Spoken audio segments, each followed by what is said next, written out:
Hello, everybody. Hope all of you are doing well. Today, what's in store for us? Yes, we are cooking palak paneer. Palak has a lot of health benefits. To start off with, it is a good source of iron, rich in fiber, vitamin A, and vitamin C, and also aids weight loss. While paneer, on the other hand, is a great source of protein, good for our bones and heart, and also great for weight loss. So, let's start cooking palak paneer, the most healthiest and tastiest dish. Come on. I have taken a bunch of palak or spinach, washed it and cleaned it. 200 grams of paneer or cottage cheese. To make palak paneer, we need to blanch palak. Therefore, I have boiled water here. Let's add the palak into the boiling water. Leave this for like approximately 2 to 3 minutes so that the palak will be blanched. Blanch as in it will be cooked in this boiling water. Don't overcook it. Important tip here, do not cover the lid while you're cooking this palak in the boiling water as it will turn black. So we need this green palak paneer, right? So it's all blanched now, so it's cooked in that boiling water. Let's leave it on a plate to cool it down. I've taken a mixie jar. We need to grind the palak into a fine paste. Along with this palak, we have to grind few pieces of paneer. Yes, paneer will actually add the creaminess to our gravy. You don't have to add any cream to it, and it will also enhance the taste and flavor. So don't skip this step. You're going to thank me later. Our paneer and palak paste is ready. So let's start cooking. Heat pan, add little oil, and then add butter because the butter will not get burnt if you add a little oil. We are cooking palak paneer. So palak paneer without butter? No, right? So let's add little butter to get that nice taste. Our butter is nice sizzling hot. So let's add our whole spices.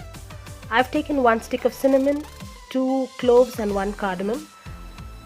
And then once it's fried, let's add 2 to 3 cloves of garlic finely chopped. Garlic and palak goes hand in hand. They taste really good together. Once garlic is nicely fried and the aroma is released, we'll add 2 medium-sized onions finely chopped. So let's add the onions now. Now let's fry these onions well in this butter.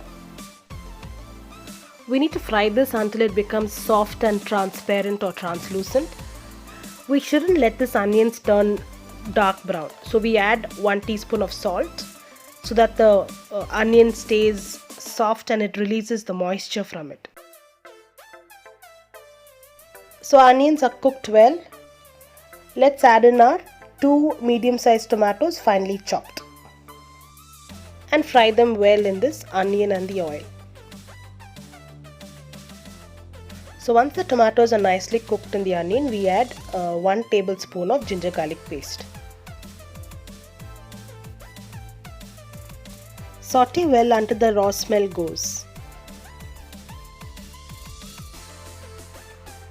Now let's add 1/4 teaspoon of turmeric powder,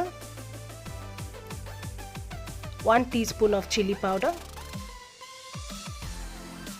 1 teaspoon of coriander powder, half a teaspoon of cumin powder or jeera powder, and garam masala half teaspoon. Mix all these together until well combined. It's already smelling so divine. I really can't resist. Now the masala is nicely cooked and the oil is separated. Now this is the time we add in our chopped paneer. Before you add in your paneer to the gravy, it's always good to soak the paneer in warm water so that the paneer will be nice and soft when you cook. So mix this well, and we need to cook this for like 5 to 7 minutes in this gravy. If you want a simple paneer stir fry, you can stop at this stage. It will taste really good for chapatis. But if you need palak paneer, then we need to proceed further. So let's leave this for another 5 minutes so that the paneer is cooked in this gravy. Let's come back after some time.